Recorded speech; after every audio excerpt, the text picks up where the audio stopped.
Avui a Ràdio Comerç volem parlar amb la Consol Vancells, era responsable del programa Marca Barcelona, i darrerament el que fem és veure que la ciutat de Barcelona sembla que sigui la sisena, la vuitena, la setena ciutat millor del món per fer una cosa o altra. I no sé si vosaltres, Consol, molt bon dia, sou responsables de tot això.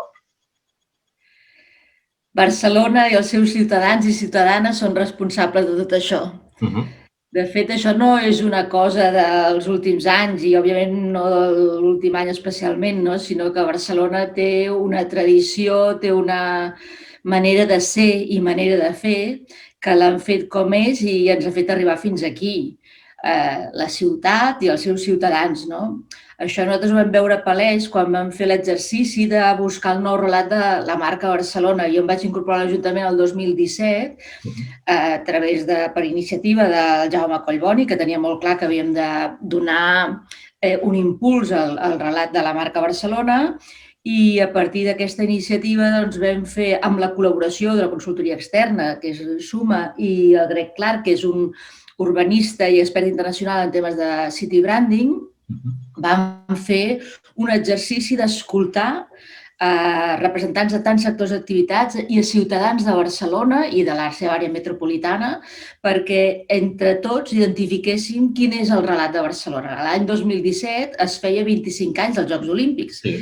I diguem que l'equip del Jaume Collboni feu un exercici de tanquem el capítol de la Barcelona Olímpica i anem a pensar entre tots quin és el nou missatge, quin és el regal que Barcelona pot oferir al món, perquè el món ha canviat en aquests 25 anys. D'una banda, hi ha hagut el tsunami digital, que ha canviat la manera en què el món, els negocis, l'economia, el talent, les inversions es relacionen, i d'altra banda hi ha una evolució de la població mundial cap a entorns urbans.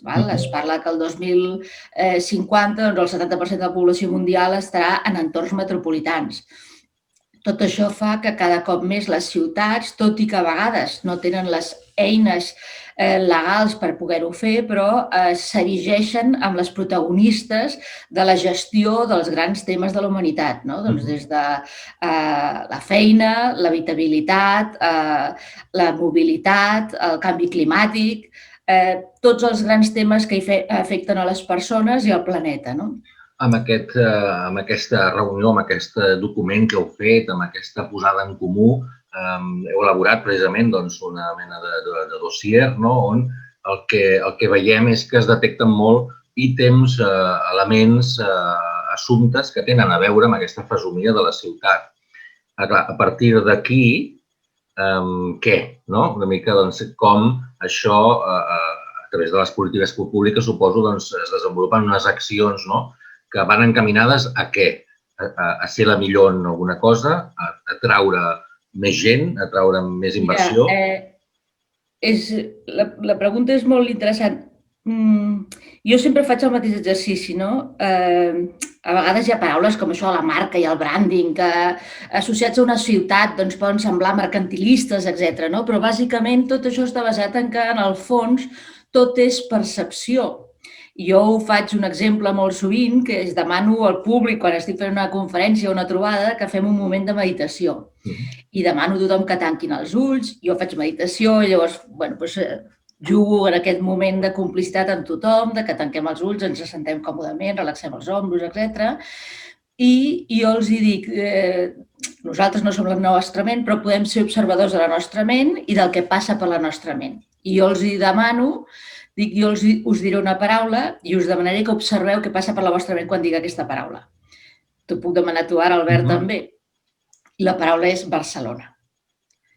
A mi m'apareix la paraula vida, perquè realment per mi la ciutat és allà on desenvolupo tot el que gairebé faig, i a vegades fins i tot sent l'objectiu del que faig la pròpia ciutat, cosa que és bastant que m'omple també de satisfacció. Per tant, la versió de l'Albert és una de tantes altres persones que viuen, treballen, viatgen o pensen en Barcelona des de l'altra punta del món. Per tant, per nosaltres és molt important posar en comú aquest relat perquè identifiquéssim entre tots la identitat, l'ADN de la ciutat. Llavors, no és una marca. Hi ha paraules com marca que necessiten ser curades, no? Però és la percepció que té la gent de la nostra ciutat.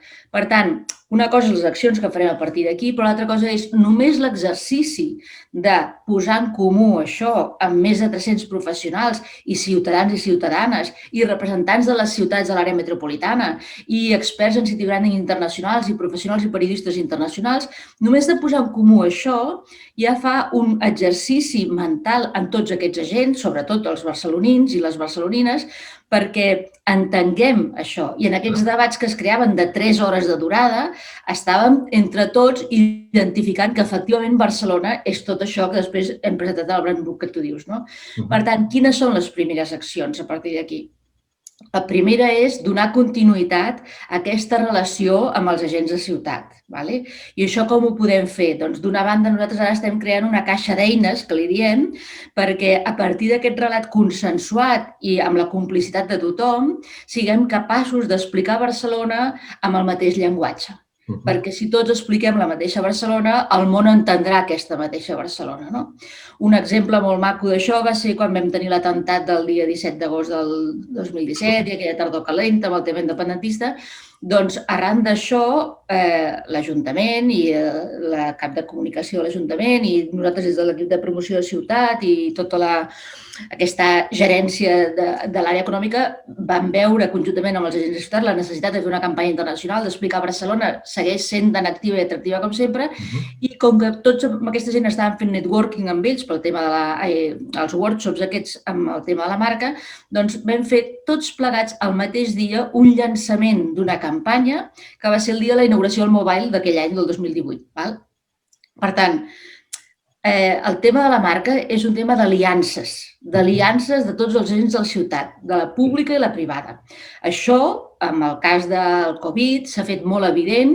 La primera tinència que lidera el Jaume Collboni i l'Albert Dalmau han volgut des del primer dia crear una entitat de crisi que es diu CECORE amb tots els agents implicats interns de l'Ajuntament, però també en col·laboració amb els agents de la privada de diferents sectors, perquè d'això ens en sortirem junts i no hi ha una altra manera. O sigui, la col·laboració pública-privada, jo he assistit durant el Covid a algun parell de conferències, una que vam crear nosaltres, vam crear un webinar sobre el city branding i cap on anem després del Covid, que la vam fer amb la UPF abans de l'estiu.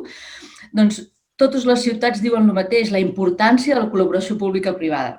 I nosaltres el que vèiem, i estem molt satisfets d'això, és que aquesta és una tradició a Barcelona històrica. Per tant, no ens agafa de nou, com pot haver passat a altres ciutats del món, i nosaltres ja tenim aquesta tradició i aquesta manera de fer.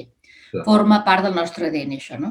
Normalment, i t'ho he preguntat algunes vegades, m'has dit que no, marca Barcelona no està associada directament a turisme, sinó a promoció econòmica, i això m'ho has volgut deixar clar. Tot i que a vegades, quan sempre es diu, no, és que la marca la marca Barcelona està en crisi, la marca no sé què, la gent té tendència a associar-ho amb una vinculació turística, és evident, no? Amb això per què no? És a dir, marca Barcelona està associada a la promoció econòmica des de quin àmbit?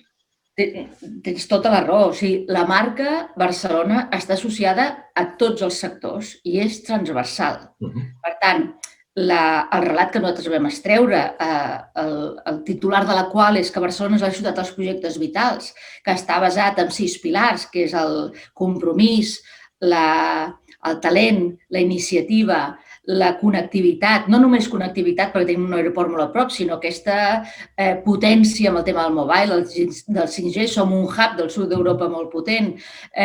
Totes aquestes, l'ànima de Barcelona, amb això té molt a veure el comerç, això va ser molt, permetem el parèntesi, però un dels pilars de la marca Barcelona és l'ànima i com s'explica aquesta ànima, no? Doncs, en part perquè és una ciutat policèntrica, perquè és una ciutat de barris i que cada barri té la seva identitat i la seva vida.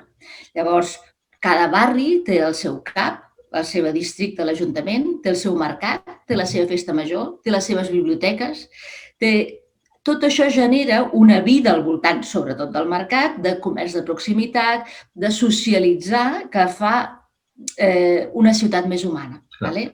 Tornant al que deies tu, diguem que jo estic amb l'equip de promoció econòmica a la ciutat, però la marca, òbviament, és de tots els departaments i així ho vam fer nosaltres, vam fer workshops amb totes les gerències i, de fet, l'equip de turisme, a partir del relat de Barcelona, està fent el seu nou pla estratègic. Per tant, estem alineats, hi ha sinergies, treballem plegats, però jo no estic al departament de turisme. Sí. Aquesta marca Barcelona, nosaltres ara la volem associar a això o l'associem a això segons aquest estudi que heu fet, no? Però falta que de fora ens associïn així també.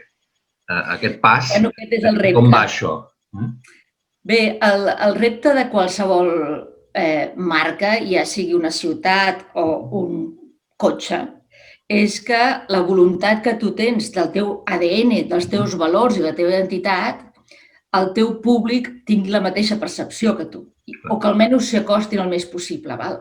És cert que nosaltres hem fet una mica l'exercici a l'inversa, perquè a partir d'escoltar tothom hem identificat com som. Per tant, estem molt a prop entre el que pensa la gent de Barcelona i el missatge que nosaltres volem donar, perquè el que hem fet és identificar com som realment, com pensa tothom que som.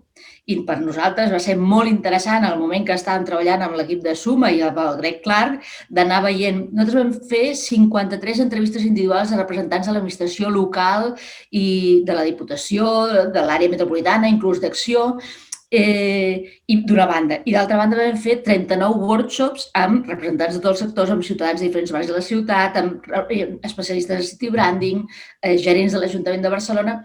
I hi havia com un joc en cada trobada en la que anàvem dient això ho ha dit, això també ho hem dit, això també ho hem dit, perquè realment aquesta percepció és molt similar a la que nosaltres tots tenim. Per tant, això és molt bo per una marca, perquè la percepció que es té de Barcelona s'assembla molt a la realitat, el qual no vol dir que no tinguem reptes per fer. Vull dir, hi ha un tema, per exemple, de business friendly, és una ciutat que estem acostant-nos i, de fet, els experts internacionals ja identifiquen sectors econòmics més enllà del turisme que són dels que Barcelona és referent, com tot el tema de la biomedicina, la tecnologia. Per tant, és interessant de veure que aquesta percepció només turisme ja s'està trencant, no? Ja els últims anys, no sé si és l'últim any per la Covid també, però venia d'abans ja, hi ha gent que sents que Barcelona està lletja, no sé, hi ha com una mena de crisi d'orgull propi de ciutat, no sabem per què, suposo que són molts factors també. Això és veritat, també ho heu detectat, o és situació Covid i tristesa general, situació econòmica particular? Dues coses. Una, amb aquest webinar que nosaltres vam organitzar el mes de juny, on vam convocar representants de marca d'altres ciutats del món i també vam fer un dels panels amb acadèmics especialitzats en marques place branding d'arreu del món, amb l'ajuda de l'OPF, vam detectar aquesta urgència del Covid, aquesta necessitat de treballar urgentment per resoldre els problemes de més proximitat. I totes les ciutats del món han estat amb aquesta urgència de sortir, d'ajudar, d'atendre primer els problemes locals i després ja parlarem del més enllà. Això d'una banda. Per tant, totes les ciutats del món, és un cas únic, no ens havia passat mai en la història, d'aquesta complicitat, d'aquest voler treballar plegats per lluitar amb aquest tema, I realment les accions que estan fent són totes molt similars, això d'una banda. I de l'altra també és cert, i això ja ho vam detectar amb els workshops, Barcelona genera tal passió, hi ha tal amor dels ciutadans de Barcelona que qualsevol cosa que afecti a la ciutat provoca moltes reaccions perquè ens la sentim molt nostra. I llavors opinem amb més o menys encert de tot el que afecta el que està passant a la nostra ciutat. També, tot i sentir-la molt nostra, hi ha gent que diu que potser s'ha sentit desplaçada d'alguns llocs de la ciutat. I això es diu, per exemple, en el cas típic de la Rambla, que ja no era nostra, hem tingut l'oportunitat una mica de tornar-nos-la a fer nostra. Aquí també juga molt el sentiment, com deies, del ciutadà amb els racons d'aquesta ciutat. Jo també és veritat que el tema del Departament de Turisme no és mi negociado, però soc conscient i coneixedora de la feina ingent que fan la gent de turisme, del Departament de Turisme de l'Ajuntament de Barcelona, que estan al costat nostre, i del que està fent també el Consorci de Promoció de Turisme de Barcelona. La manera de fer de l'Ajuntament de Barcelona, l'esforç que fa anys que està fent l'Ajuntament de Barcelona per ser capaços d'ajudar a gestionar el turisme, potser no es veu prou, però és molt important. Val? El tema del turisme i l'overtourism és un tema global. Jo he estat a Roma i a Venècia l'any passat i què te vull a contar, no?, de com està, inclús Praga. Vull dir que és una bogeria, és un fet mundial que té a veure amb les companyies de low cost, té a veure amb situacions de guerra en altres països que fa que vinguin més als nostres, té a veure amb tants condicionants mundials que són difícils de gestionar tan localment, no?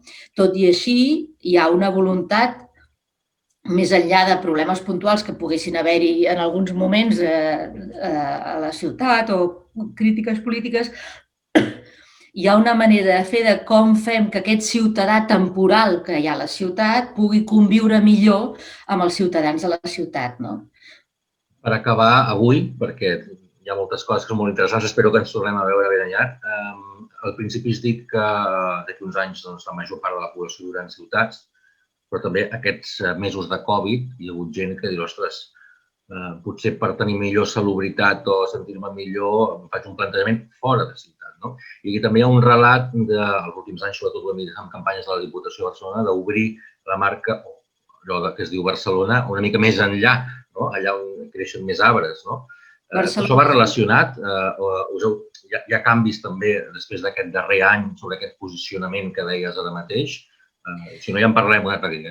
No, molt encertat, Albert, perquè això que dius tu de la Diputació és una estratègia que està fent en coordinació amb l'Ajuntament de Barcelona, també. Vull dir que hi ha una campanya que fa molt temps que dura i que és molt encertada, que diu Barcelona és més, no? O sigui que Barcelona és tot allò que es pugui fer fins a una hora de cotxe o una hora de transport públic, però que realment hi ha una voluntat d'expandir aquest interès per Barcelona i de centralitzar l'interès turístic. I, per tant, això és una cosa que fa temps que dura.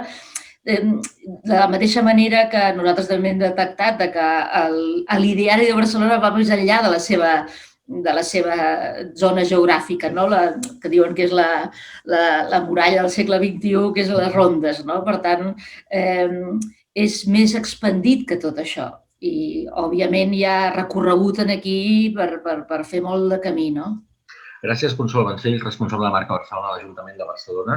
Gràcies per atendre Ràdio Comerç. Hi ha molts temes que són d'interès, també pel comerç de proximitat, perquè al capdavall, doncs, aquell que vol tenir un comerç al dia i un comerç de qualitat també ha de veure a què s'associa. I si la marca Barcelona és una marca d'èxit, doncs què millor que el comerç de Barcelona també sigui una marca d'èxit. Gràcies i fins la propera. Gràcies a vosaltres, Albert.